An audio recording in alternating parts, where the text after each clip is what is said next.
గెలుపు నుండి బలం రాదు. మీ పోరాటాలు మీ బలాలను అభివృద్ధి చేస్తాయి. మీరు కష్టాలను ఎదుర్కొని లొంగిపోకూడదని నిర్ణయించుకున్నప్పుడు అదే బలం. భలే ఉంది కదండి కొటేషన్. పిల్లలకి మనం ఎంత, మీకు గుర్తుందో లేదో, చిన్నప్పుడు మనం ఎక్కువ శాతం బయటే ఆడుకునే వాళ్ళం. ఎందుకంటే మన దగ్గర మొబైల్స్ ఇలాంటివి ఏవి లేవు కదండి ఆ టైంలో. అసలు మా అమ్మ వాళ్ళైతే ఎన్నిసార్లు చివాట్లు పెట్టేవాళ్ళు, ఎంతసేపు ఆడతావు, ఎంతసేపు బయట ఉంటావు, ఎంతసేపు గెంతులేస్తావు అని. అలాంటిది ఇప్పుడు మనం పిల్లలకైతే మొబైల్ ఎడిక్షన్ నుంచి దూరం చేయడానికైతే ఫిజికల్ యాక్టివిటీస్ ఏవో ఒకటి నేర్పించడానికైతే తెగ ప్రయత్నాలు చేస్తున్నాము. సో ఒకవేళ మీ పిల్లలకు గనక ఈ విధంగా స్పోర్ట్స్లో ఇంట్రెస్ట్ ఉంటే మాత్రం ఖచ్చితంగా వాళ్ళని సపోర్ట్ చేయండి. ఇప్పుడున్న జనరేషన్కి మన సపోర్ట్ ఎంతో అవసరము. ఎందుకు అంటే వాళ్ళు బయట ఆడుకోవడం అనేదే మర్చిపోయే సిచ్యువేషన్లో ఉన్నారు చిన్నపిల్లలైతే.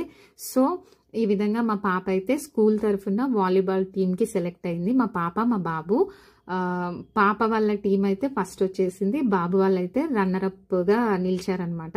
ఇక్కడ గెలవడం ఓడడం పక్కన పెడితే ముందు ఆ పోరాడటం అనేది మన గేమ్స్లోనే బాగా కనిపిస్తుంది అనమాట.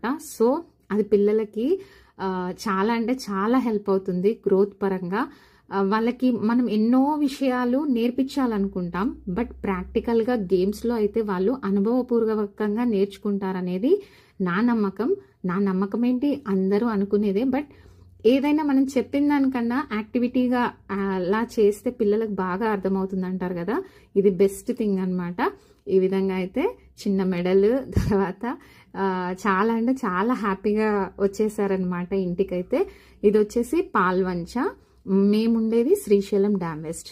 ఓకేనా అండి, bye once again. Well done Vaishnavi, come on Chandana, jump place.